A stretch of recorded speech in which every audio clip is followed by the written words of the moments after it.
Hi, my name's Nicky. My name's Alan. My name's Lisa. I'm here to tell you my story.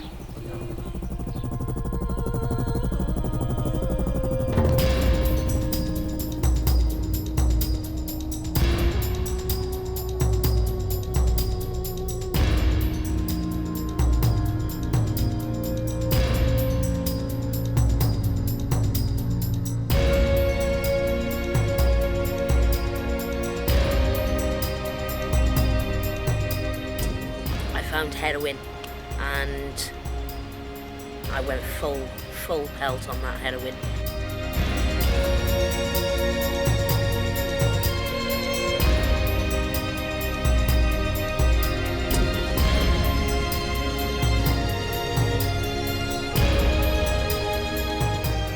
I came to a point in my life when I was so full of desperation and so full of hurt and so full of pain, and there was no way out.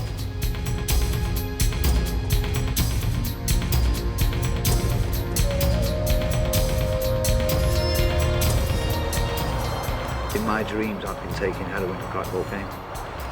It haunts my dreams. It's not a nice substance to get involved with. It fucking gets a grip of you.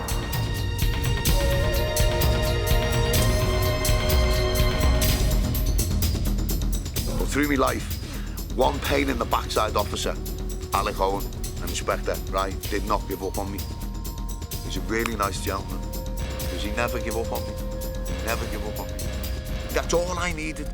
Someone to turn around and say, listen, show me the way, and I was shown the way.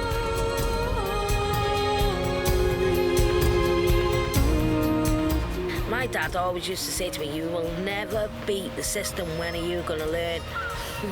Whatever, I'll have a good go trying, you know. And I did have a good go trying, but he was right.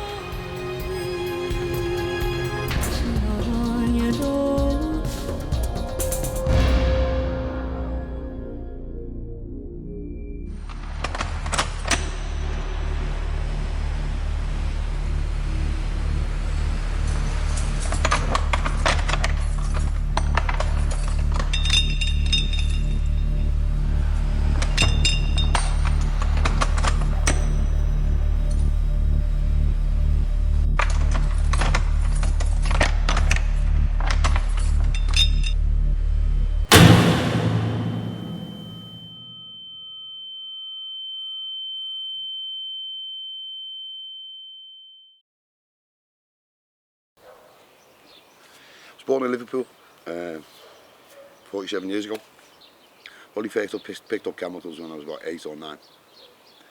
Older lads, mum's Valium, drink in the house. I was unruly. I was put into a private boarding school, so I had extra little chances just to try and take me away from the madness, but I felt out of sorts. I felt different, for want of a better word. I didn't last there anyway. Won't go into it, but something happened in the house when I was 14, and I was locked away. I was stuck on an indefinite care order, so I became a man in jail, in places that weren't nice back then. There was no real protection for you. There's no social services, no probation orders, and you know, there was nothing like that. It was just a lunatic asylum. I don't get fucking stroked. I don't get looked after. I get horrible jails. You know what I mean? I was a horrible person, so I get horrible jails. Wrapped around horrible people, and it's hard to sort your life out in there. I first got into the gear then, properly. I tested it, I tasted it, I'd used it since I was 14, you know what I mean? But periodically, because it wasn't easy to get hold of in prison. But when I come home, I took to it with a relish. There's no other word for it. It took me away from all my problems. It stroked my ego. It was a marriage, you know what I mean? She looked after me, Lady H, you know what I mean? It took away all my worries, all the fears I had, all the feelings of loneliness and being lost. This drug did it for me, and all the crime that came with it. I was hopelessly addicted, you know what I mean? I couldn't put it down, which hurt me as well, because it was just, I had no self-will. My belief was I was lacking in self-will, because I could do everything else. Anything else I put my mind to, it was tunnel vision, I could deal with. Usually criminal, or most of it criminal, you know what I mean? But I could get on with that, and it wasn't a problem. But I couldn't deal with everything. I couldn't deal with the substance I was using at the time. There was other substances as well, but the main one then was heroin. But it just went on from there. You know what I mean? And I went away to jail again. I could never get away from the gear. Could never put it down, you know what I mean? I could put it down, but I picked it straight back up again. I had to rattle after rattle after rattle in the cells, turkey after turkey. And I just come home and pick it up again, and I don't know why. And it used to kill me, it was killing me inside, you know what I mean? I was lost. You know, I was a waste of space.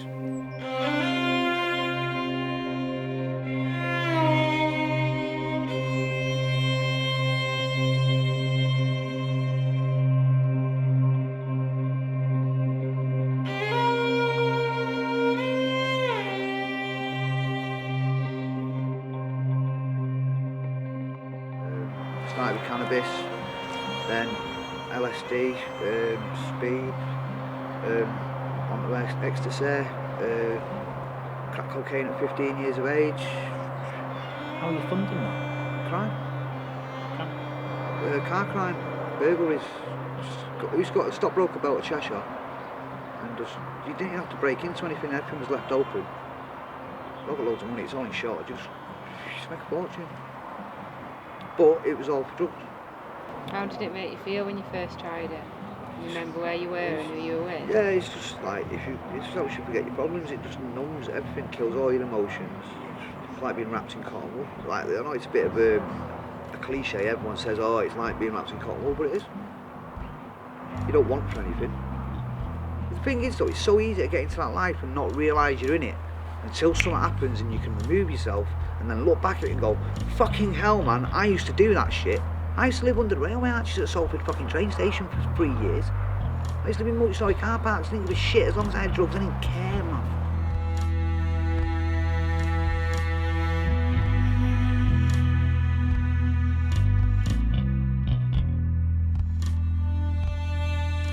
I was quite good in school and I was quite popular, I had friends, and at the age of 11 I was sexually abused by a neighbour who lived across the road. And my mum and dad packed up our house and they went down to live in Queen's Park with my granddad. And we lived in my granddad's house, and for some strange reason I found myself going in his pantry and finding a bottle of whiskey. And I drunk it, and I remember not liking the taste, but I remember liking the effect because it took the pain away. Because it wasn't the sexual abuse that was paining me, it was the uproot of the family. So this whiskey helped me forget all that.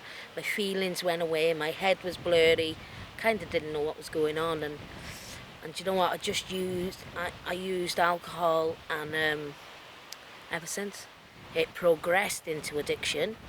And my life went completely out of control.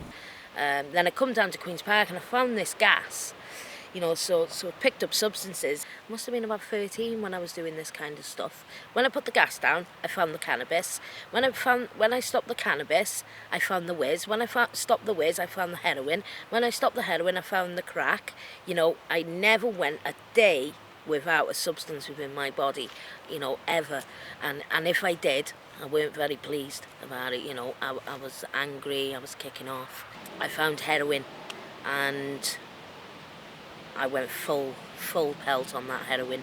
I ended up going in prison. I was 19 when I first went to prison.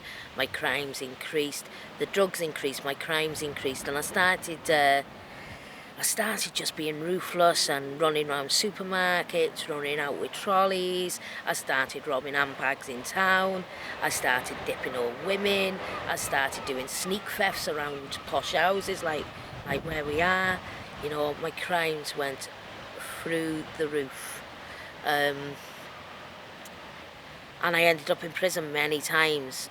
But through my life, one pain in the backside officer, Alec Owen, an inspector, right, did not give up on me, right, and I get nicked and I get brought back from out of town on warrants and I get thrown in my local, they're waiting for me to go, and he'd always turn up at the hatch. I go, sod off, Alec, back off, man, give me, didn't want it off me, never disrespected me, asking names, what anyone was up to, never any of that, right, just, you're not this. There was honesty about him, because he didn't want anything off me. He just wanted to help, which freaked me out, but I actually found quite weird, you know what I mean? Sitting in the cells, oh, what's going on here? He said, you're going to change. This isn't you, lad. You're killing your mum, and then I get angry. Oh, You know what I mean? Talk about me, man. Because he used to talk to me, man. I go mental. Alec had come to terms a long time ago that I wasn't a bad person. He knew, I think really truly believe he knew the person I could become now and the things I could actually give back to society. Because I've taken all my life and it's about time I gave back. You know what I mean? So at the end of the day, this person, hopefully he's still alive. He's a really nice gentleman. He's going to be older now. And I wish him well because he never gave up on me. He never gave up on me. Just say when and I'll... When?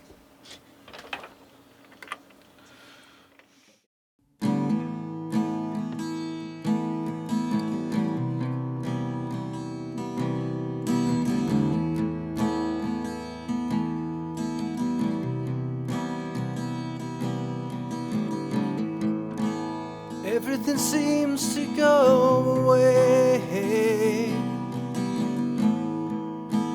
Maybe that's where it should stay. Everything seems to go away.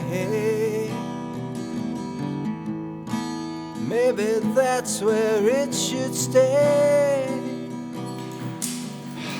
What are you doing back here, Nicky? What did we say after that last chat? You said you weren't coming back. What have we spoken about? Come on. Your feelings, isn't it? It's just better if I stay away. I have no reason to enjoy today. Come on, Nicky. Over there, you know where you're going. Right, to see the sergeant. What's he here for again? Feelings are too much. These feelings are too much.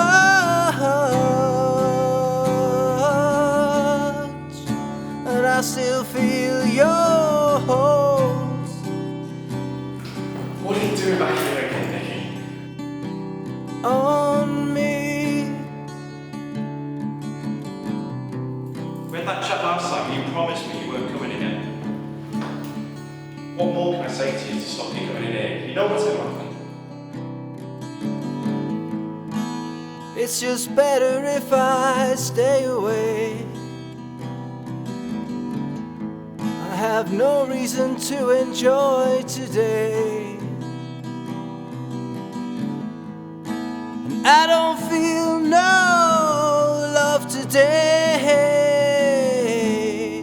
And I have nothing more to say. Keep it calm, mate. Fuck off, shit. Fuck off. Right? Down, fuck down, come on. Just calm it down. These feelings are too much. These feelings are too much. Wait till you open the fucking door. And I still feel yours.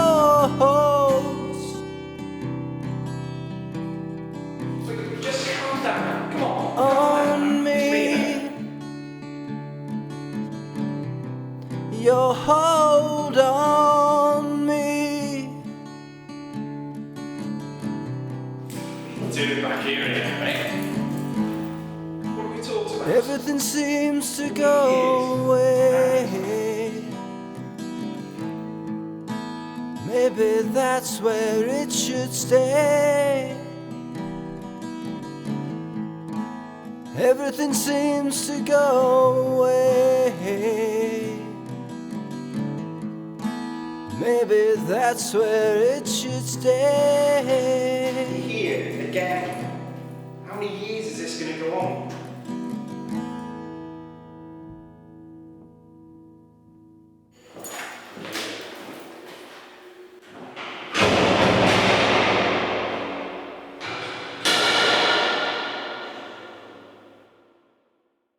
I could not deal with life on life's term. And it doesn't matter how many court cases I had, how many people are hurt, how many people are terrorised, how much my family was so disgusted at me, they didn't talk to me, they didn't want to be near me, you know what I mean? They were scared to be near me, which is embarrassing in itself. I couldn't put it down. I'd get lucid parts in my life where I'd see the reign of terror I was causing. Things like homelessness has been the main problem in my life. You learn to deal with that. Yeah. You'd be amazed what you get used to. What was like an average day? Shit.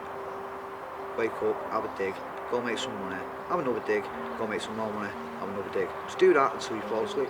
Keep doing it. I used to graft. I used to go begging from Thursday to Sunday and do the entire weekend and not go to sleep. It's Groundhog Day. It's shit. You're a slave. It's fucking horrendous. I wouldn't wish it on my. Actually, I would wish it on my worst enemy. It's torture. I still have dreams about taking drugs. I've been clean for 3 years. I still wake up feeling ill. Withdrawing from heroin, because in my dreams I've been taking heroin and crack cocaine. When I wake up for the first couple, not all the time, sometimes it happens. Sometimes when I wake up for the first couple of minutes, I'm looking for my drugs. It haunts my dreams. It's not a nice substance to get involved with. It fucking gets a grip of you.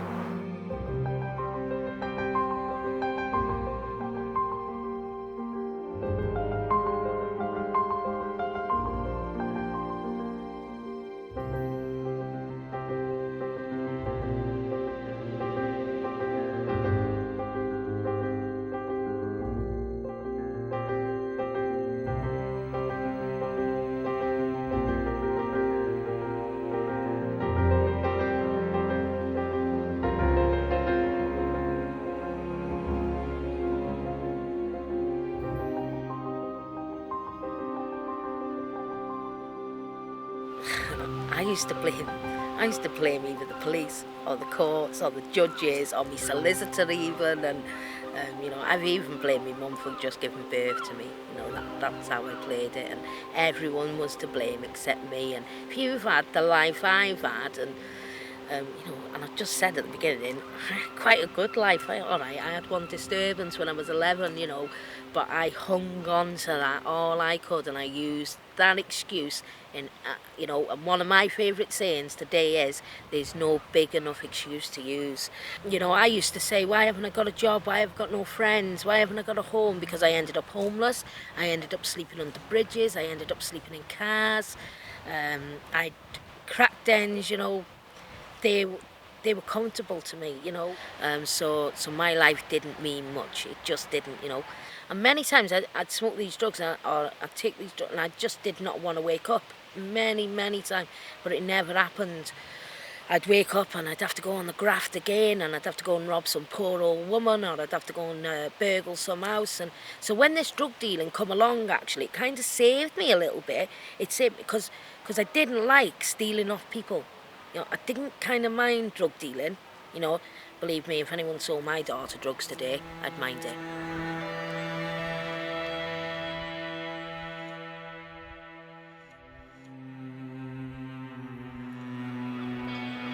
This policewoman pulled up. She said to me, "Lisa, can I have a word with you?" She handcuffed me. She handcuffed me and put me in the car and said with suspicion of possession of drugs. And see, because I was this ego and invincible, I had all my drugs in my bra. They were in apes and they were in bags all over in all my underwear, and it was in the paper. If you Google my name, I'm in the paper for stashing drugs in my underwear. It's blinking embarrassing. That had become my life. It become my career. Crime had become my career, I'd say. It was a full-time job. You'd go to town in one set of an outfit. I'd have to go in a charity shop, pinch a new outfit to get changed, to get the cameras off me, and then when they got on me, I'd have to go and pinch another outfit. It was really hard work. Is there any police officers that stand out in a good way? Jerry, I used to go around shoplifting, right, and he was funny, but he used to piss me off because he'd be hidden behind shelves. He was as advanced as us in thinking, because we'd always find a way around stuff we would, but so would he. He was always on our level, he was. And, I used to say, oh, he's a dickhead. Because he kind of was, he was crafty, man. And he'd get you in this cell, and he'd talk recovery, and he wouldn't know it. Have you thought going to rehab? Why don't you stop this? So As much as I didn't like him because he was crafty, I can't say I didn't like him, because I liked him. I liked him as a person, and I think he was very caring. So out of all the police that I've dealt with, Jerry stands out the most for me. I came home from a sentence and I was just on a benzos and I picked up alcohol, and that seemed to do it for me. And I was still the same person. I was still the same horrible person. I was still doing, my behaviours were still the same. I was still robbing everyone inside. My graft was robbing dealers, right? Because at the end of the day, my attitude was that they can't go to the police, you know what I mean? So I'd go above and beyond and terrorise them and hurt them, physically, mentally, metaphorically. I turned up in the town and people knew me. People stopped selling. People hid, you know what I mean? Because at the end of the day, I'd stick an iron on your back and take your parcel off you, because that was my graft, you know what I mean? That was my graft. And I was good at it. And I instilled fear in everything and everyone that I knew. So I ran with what I knew. Anger, temper, taking what I wanted out of life and not thinking of the consequences or the people I left in misery afterwards. And I did that for a long time. I came to a point in my life when I was so full of desperation and so full of hurt and so full of pain, and there was no way out. I'd gone to jail again. And I come home, and even though I'd gone through the problem with the ale before I went on this sentence, I really didn't think I had a problem just with the alcohol. So I'd come home from this sentence, this last one, and I thought, I'll change. But my idea of change was come home and go to work and turn the top floor of the three-storey townhouse into a crop and grow weed. That was my idea of being a legal person. That was my idea of changing. I didn't feel right. I still felt hollow. I felt I was missing something, right? You know what I mean? I was an emotional, physical and mental mess, but I was still doing what I was doing. I was still making money, I was still working, I was still growing weed, and I was getting by. But at the end of the day, I was getting more bitter and more resentful every step of the way, and my drinking had gone through the roof. So I was on 16 mil of buprenorphine, drinking myself to death of a night, and on a crap load of Valium as well, and I thought I was living a normal life, growing shitloads of weed, and thinking I was doing okay. The kids' alarm clock was me waking up. I couldn't even make it to the ensuite. I was puking in the bucket from under the bed and reaching to the drawer and pulling half a bottle of vodka out, shaking, trying to get it down, puking it up, and I couldn't function until I got that done.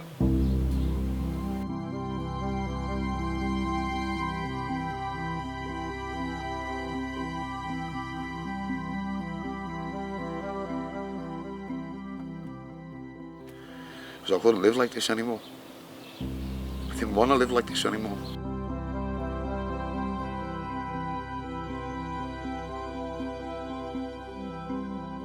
John, I used to go down to Witness and I used to see him.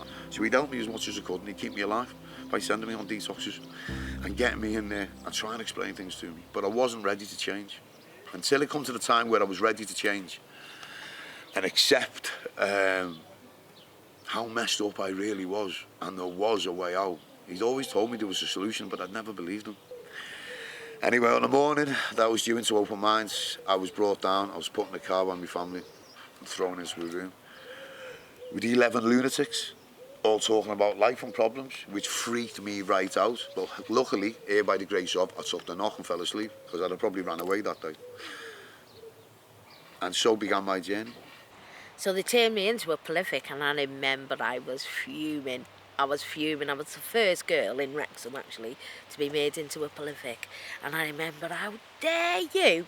You know, because they were like, well, we need a girl as a prolific. I remember it. And I was like, well, it's not me. Not me. What about her? What about her?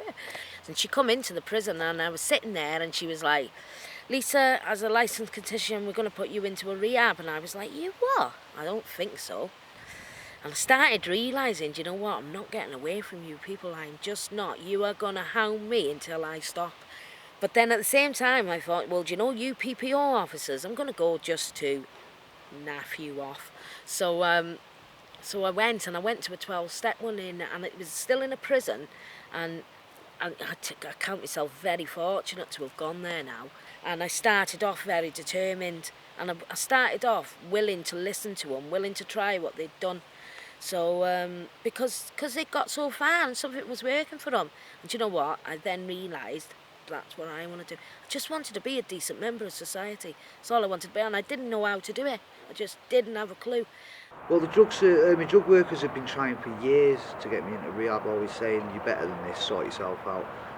They had a top 10 hit list of people on the street to try and sort out between the police, the homeless unit, the police homeless unit, and all the drug services and everything. And I was always in the top 10 for like 10 years. And when I did go around to my drug workers, and because we were getting methadone scripts on and off, I did say, look, I walked in, as soon as he looked at me, he said, you've had enough, haven't you? I started crying. I said, yeah. He said, right, I'll sort it out. The point that I got to that made me want to stop taking drugs and try and sort my life out was when my leg swelled up. I thought I was going to lose my leg. And I know several lads in Manchester that are still on the streets, still begging, still injecting drugs into the groin, and they've lost legs, and they're in wheelchairs, and they're just a total mess. And once you get to that point, there's no point back.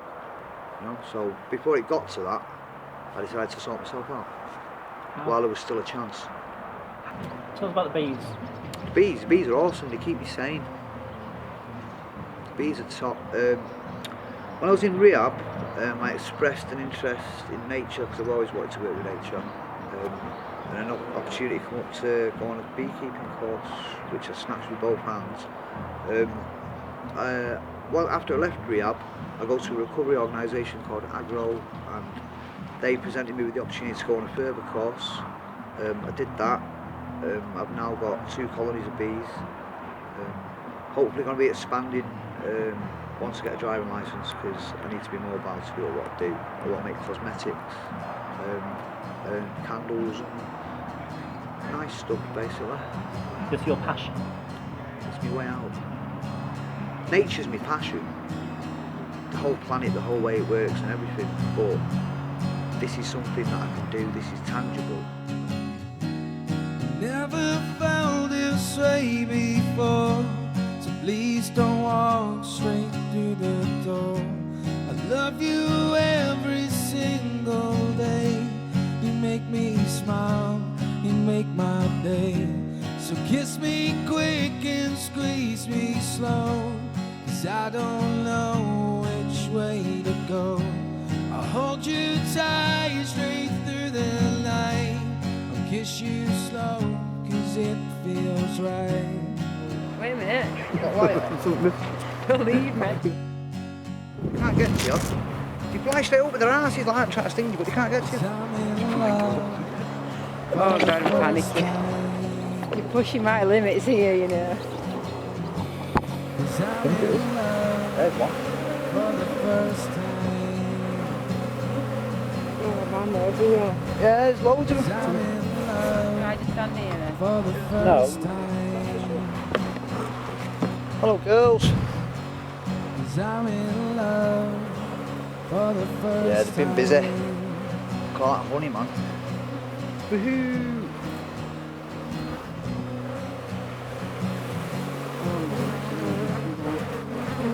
Go have a look. See all the grubs in there? Wait a minute. Oh God. See all the grubs? That's a queen cell. There's a grub in it.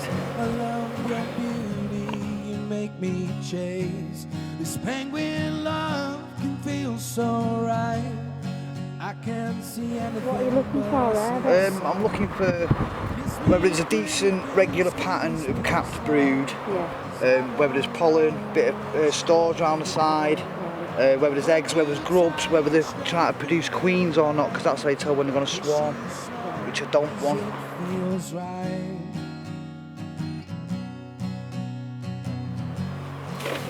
You have to get them off. Best way to do it is just quick. There's another queen cup. Is there a grub in it? No. See all pollen? When you've got an oilseed rape, it's bright purple. Right. Yeah, see that's just all brood, all grubs. Right. 'Cause I'm in love for the first time. What have you learned? He like picks the things up and then just goes "Woo," and shakes it, and obviously there's like, I don't know, thousands of bees on the wooden frame, and it just goes "Woo," and then they're all just like, oh, not nice.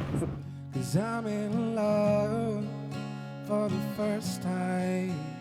So I'm trying to build something that's reliant on me and the weather, and that is it.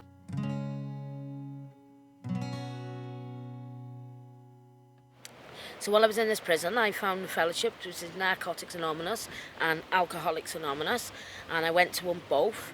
And I remember when my cat at work said to me, "Why don't you try this rehab? It's 12-step." I went, "Oh, give it a go, just to get probation off me back." But I kind of thought the second I get out of this prison, I will go and use, because that's what I'd done on every other prison sentence. So I went to Carrots and I said, I need to carry on doing what I'm doing. And they were like, "Well, what do you want?" I said, "I want to go into a rehab the day I leave this prison."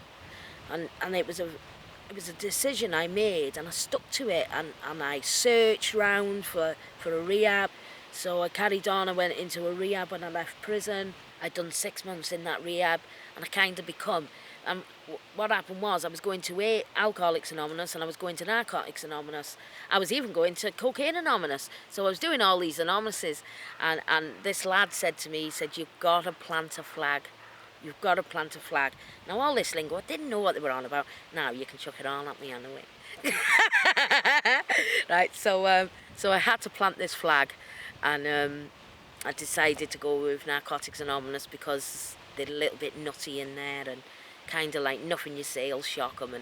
And you know, I know I'm not going to sit here slagging fellowship off, but Alcoholics Anonymous, it's like I'm scared of shocking them with some of the stuff I might have done or did, you know. And so with Narcotics Anonymous, I couldn't shock anyone in them rooms because they've probably done it, if not worse. So that's cool with me. But this 12-step started working for me, and because of the belief in the room, just the belief that people were getting clean and they were living a normal life.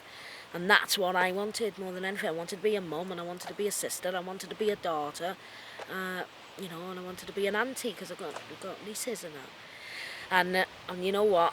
I found something I love. And I go out every day now, and you know, there was no fellowship in Wrexham. There wasn't, and you know, and I'm so pleased to say now we've got about six people in from Wrexham in Narcotics Anonymous Fellowship. I've kind of dragged them with me, and I literally have dragged them, but they love it. They love it now, like me. They've got a passion around it, and now they're going out dragging other people in. You know, it could just go crazy. So that person you were 5 years ago, I'm not that person anymore. There'll be somebody That is like that person. right now, watching this, sat in a holding cell or custody suite or in jail. What's your message be to them? I used to sit there in jail and you get people coming and giving talks, and you used to sit there thinking, he's a fucking knobhead, what's he on about? See, was he shut up, you can't relate to me. I used to say all that stuff, it's all bollocks, go away. But try for yourself, it works. Just put a bit of effort in. I was too scared to change, it was too hard, it was too easy to stay doing what I was doing. Too easy. Stop excuse, I'm a smackhead. I can't do that, I need to go and get my gear. Fuck off. Dead easy to do. Too easy to do. Which life's easier? Better or easier? Actually, this life's easier because you get benefits. The other life seems easier, but it's shit. You don't get fuck all out of it. You're in limbo. Every day's the same. I've got prospects. I've got opportunities. I've got scope for development. I've got nice friends. I live in a nice part of the world. I'm happy. I'm not as happy as I could be, but I'm fucking damn sight happier than I was. I used to say I don't know what I want, but I know what I don't want, and I don't want to go back to that. I had to come to a decision in my head on what life I wanted. And I followed the steps, and it's a 12-step program, right? And they're basic. Look, it's a simple program for very complicated people. We have heads that will catastrophize everything. I will annihilate any good thoughts in my head and go with the bad thoughts automatically because it's in my nature. This was explained to me that I have run on fear all my life, and this is going to be hard for anyone. Anyone in the jails, anyone in the madness, anyone with issues, anyone who thinks they are what I was, right? That you have ran on fear all your life, you know what I mean? That we are fear-based, because we are. I had to change everything. And as things started changing, I started breaking down, and it started hurting. I was starting to get a conscience, which I didn't want. I was starting to get feelings. I was starting to get humility. I didn't want any of this. I didn't book in for this. I just wanted you to take the craving for drugs away. Beautiful people I had around me that wouldn't give up on me. And no one had ever done that in my life. No one had ever been there. Periodically, people had tried, but no one had ever stuck by it. I thought, you know what? You're a beautiful person inside, Nicky. You are a nice person. It will come out. We'll get it out of you. They wouldn't give up. And that is that's all I needed. Someone to turn around and say, listen, show me the way. And I was shown the way. And the person sat down to me and he turned around and said, would you make that decision now? If I told you to go and do the things you did now, would you do them? And listen, bang, epiphany. But what? You've got no chance. And that was the pivotal moment, right? That was the bang. It all went. All the fear, all the anxiety, all the pain, all the hair left me. The emotions were still there. I was still raw, still crying. I was still coming to terms with the person I was and the person I was becoming. But all the pain had gone. All the feeling that I didn't want was uplifted. And it was true. They said it would be taken away, and it was, man. This is my last chance. I've got another relapse in me, but I haven't got another getting better. Because you know what? With the knowledge I've got now, that there is actually a solution out of this. If I pick up now, I'll destroy myself in weeks. This program it's just literally basic life, basic human beings, you know what I mean? At the end of the day, you act a certain way, you treat people a certain way. If you act out of order, right, you say sorry. This is natural, basic human instincts that we should be following, but none of us have. None of us with a criminal past, none of us with an addictive past. I've got this. We can't have this because we've been living and brought up in a society that we've made in a city or wherever you are, where it's all madness. And if you show something like that, you show weakness until you actually can step up and say, you know what, I don't want this anymore. I want a bit of freedom. Well, actually, my first lot of voluntary work was in a charity shop in Warrington. So I went in and filled the form and he said, do you have a criminal record? I ticked no. But I've been taught in rehab, you have to be honest at all times. So it was like, it was horrible. I had this conscience, like a voice inside me saying, you're not walking out the shop till you've been honest. And my other side of my head was saying, just shut up, will you? Shut up. And I was arguing with myself, but I did, I got honest in the shop and I said to her, I said, can I have that form back? And it was one of the first times I'd ever been honest, really. And I told her everything about my criminal record and she said, start tomorrow. You know what I mean? And then I was there a month, I was there a year. I got a diploma in shop retail now, so guess what? I'm a prolific shoplifter with a retail diploma. Sorry, I don't know what's going on. So anyway, I wanted to give something back to the homeless. When I was homeless, I'd sleep in T-Nos down on the Holt Road. I'd be eating in soup kitchens. So I started doing volunteering there, and I didn't know the people in Warrington like I know the people here. I wanted to say to them, yeah, I've sold you drugs, but you know what? I'm okay today, come with me. If I can do it, you can do it. I've got dreams. I've got dreams. I kind of want, I'm always aiming higher, but that's what addicts do. They always want more than what they've got. But you know what? I'm going to say it because I believe it. I'm going to aim to be managing somewhere. I am. 5 years' time, I'm going to become a manager. And if I don't become a manager, I'm going to have my own business.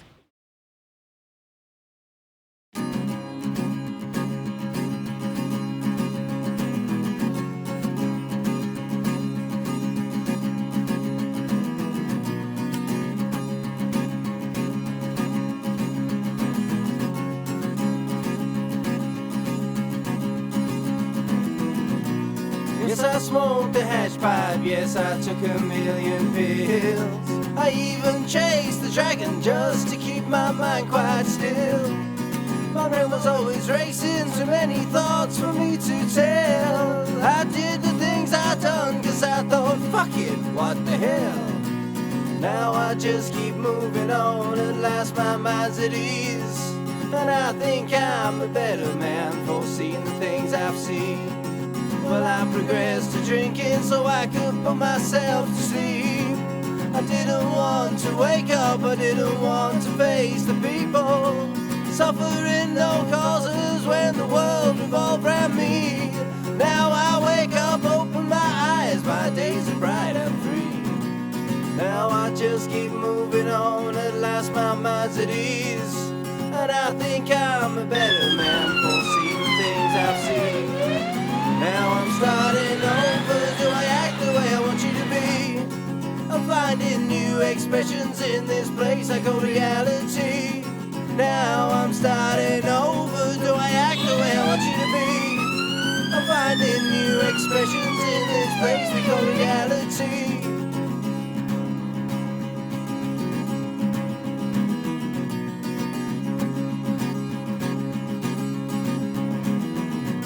I'm looking at their faces, that's how I used to be. I like to give them something, I like to help them see there's a better reason, a life without that pain. But they keep thinking in circles, always acting the same. Now I just keep moving on, at last my mind's at ease. And I think I'm a better man for seeing the things I've seen. Now I'm starting over, do I act the way I want you to be? I'm finding new expressions in this place we call reality. Now I'm starting over, do I act the way I want you to be? I'm finding new expressions in this place we call reality.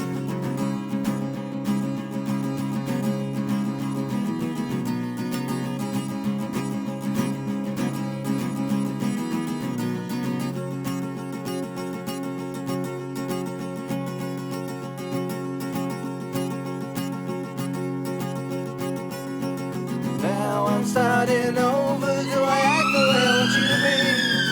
I'm finding new expressions in this place I call reality. Now I just keep moving on, at last my mind's at ease. And I think I'm a better man for seeing the things I've seen. Now I'm starting over, do I act the way I want you to be? I'm finding new expressions in this place I call reality. Now I'm starting over, do I act the way I want you to be? I'm finding new expressions in this place we call reality.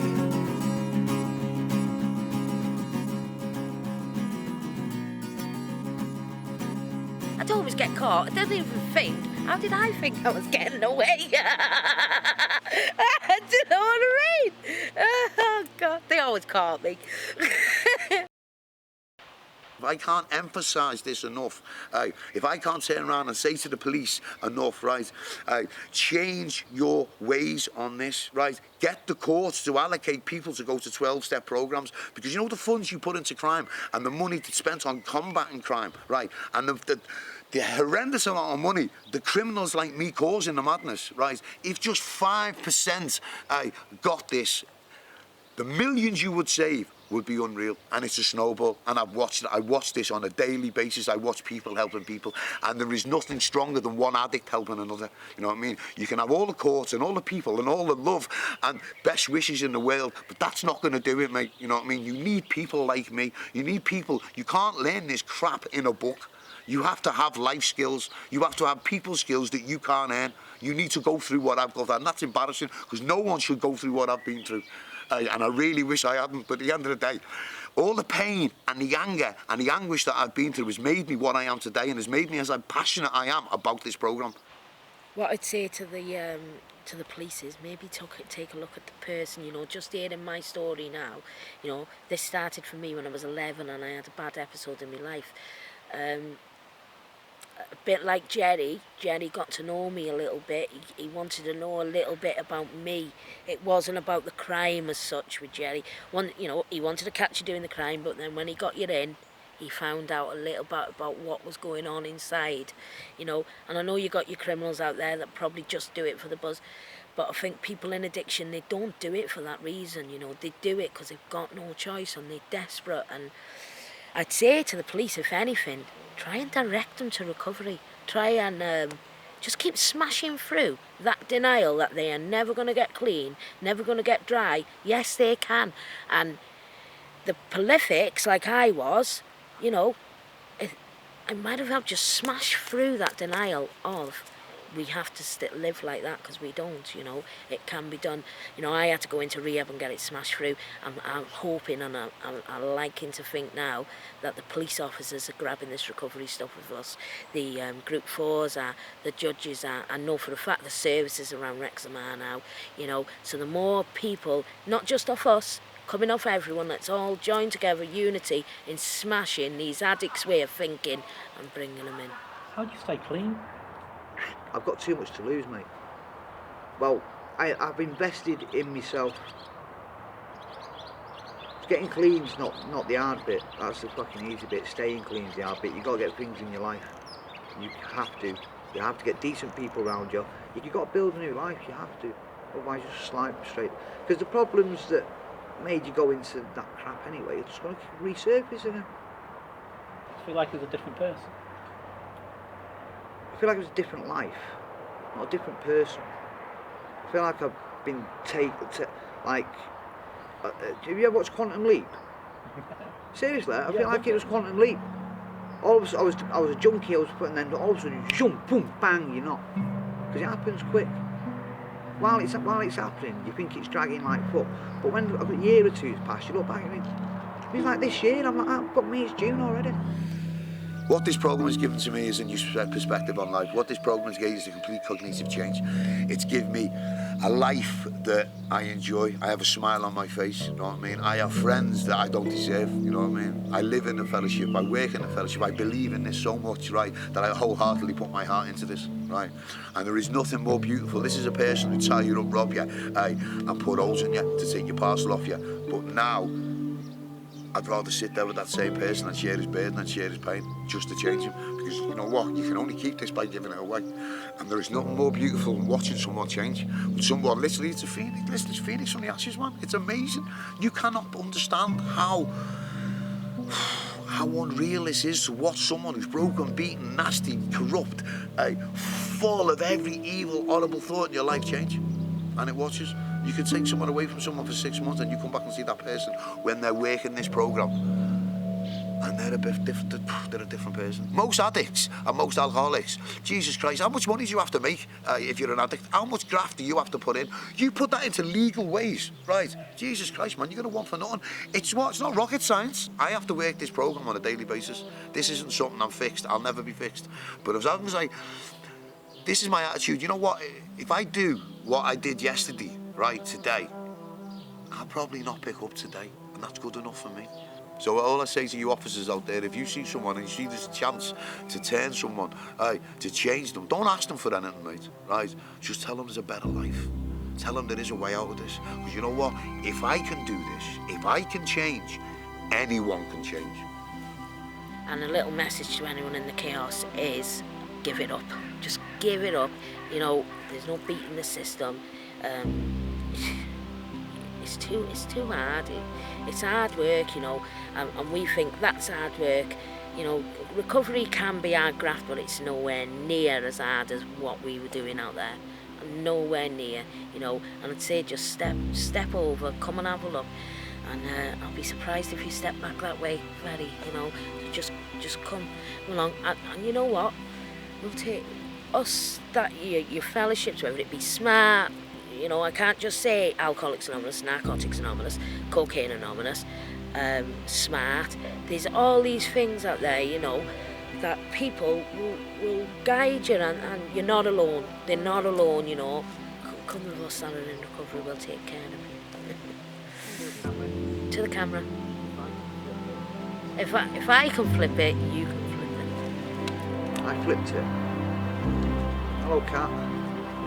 Do the cat on your knee like no, I say like some evil villain then. I can't believe you're making me say this. Shut up. Aye. All in all, I've flipped it. That was good.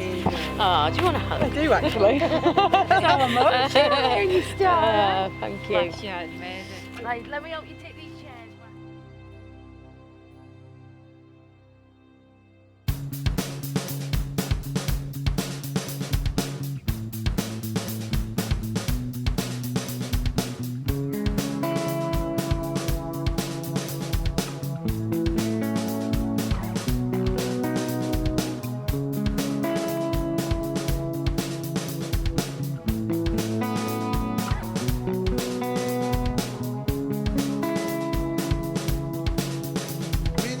yourself in that situation, what's gonna happen to your reputation?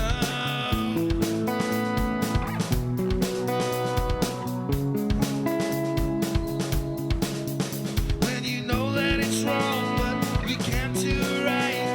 You know the path, but it's out of sight. It's game over.